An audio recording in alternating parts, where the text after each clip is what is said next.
ما یگان خائن نیستیم، یگان دشمن نیستیم، برای پیشرفت این وطن میخوایم خدمت کنیم. باوری کنن تمام دیگه. دلیر امام علی روز 15 ایون با عیبنامه همکاری با سازمان‌های ممنوع و دروغ پراکنی بازداشت شد. تا این روز هم به قبل خودش زیر فشار بود و بعد هر سفر به ناحیه مقامات او را به صحبت دعوت می‌کردند. بیشتری وقت در هر جایی که ما را دعوت میکنند به صحبت ها همین مسئله بررسی میشد که به این موضوع دخالت کنیم، به این موضوع دخالت نکنیم. ولی من آشکارا در این برنامه گپ آزاد میگم که هیچ وقت به گپ اون برادران نشده. به آگاهی به قبولی جناب بیک صبور شما خوب هستین؟ نه سلامت باشین. هیچ کار نداری رشوت نمیگیریم؟ ولی ضرب سکه. یک کمقل یکی نداده در حیاط. از کجا میدونید شما؟ همون بینای ساختمانی کی بود میشد؟ کارت چی بود؟ این بینا کی بود میشد؟ این وسایل اخبار ما هست، شما بگید که در کنم. آی شو تلا نتیر من شما اگه لباس نداره. چی کردی برو اینجا؟ ما از زیاد دیگه نمیتونیم استفاده کنیم.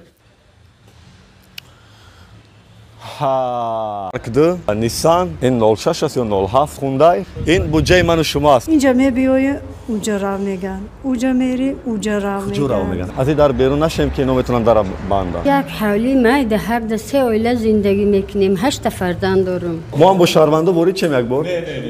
برای چی؟ اختیارا از طرف خودشون قطعی نوار خواهش میکنن. خیر شهر مقامات هر حکومت ناحیه به واسطه خودش باید مرکز مطبوعاتی داشته باشه. عجیب. لطفاً محبت کنین، معرفی کردن یاد گیرین. اکی میرزا را گیر مورا اجازه یا دارین. ژورنالیست‌ها انتظارم قبول.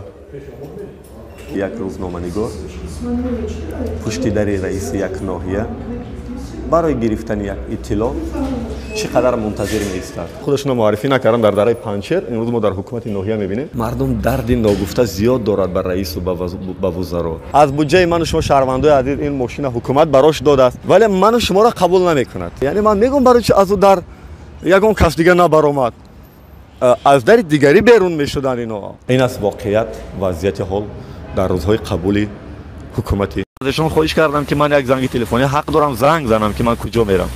گفتن نه ما زود جواب میدیم. وقتی داخل آن نهاد شدم در اولم شخصی که وابسته بود با من صحبت کردن در اول خوب صحبت میکرد. بعدا نمیدونم از چی یکم ناراحت شد و دست برداشت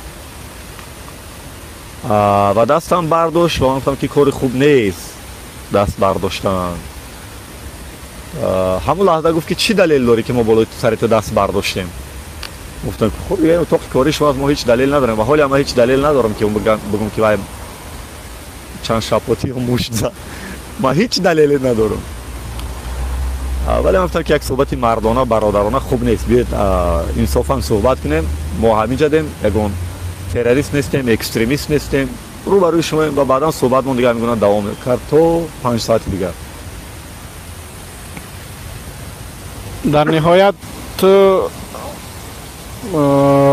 از خشونت نسبت تو کار گرفته شد متاسفانه.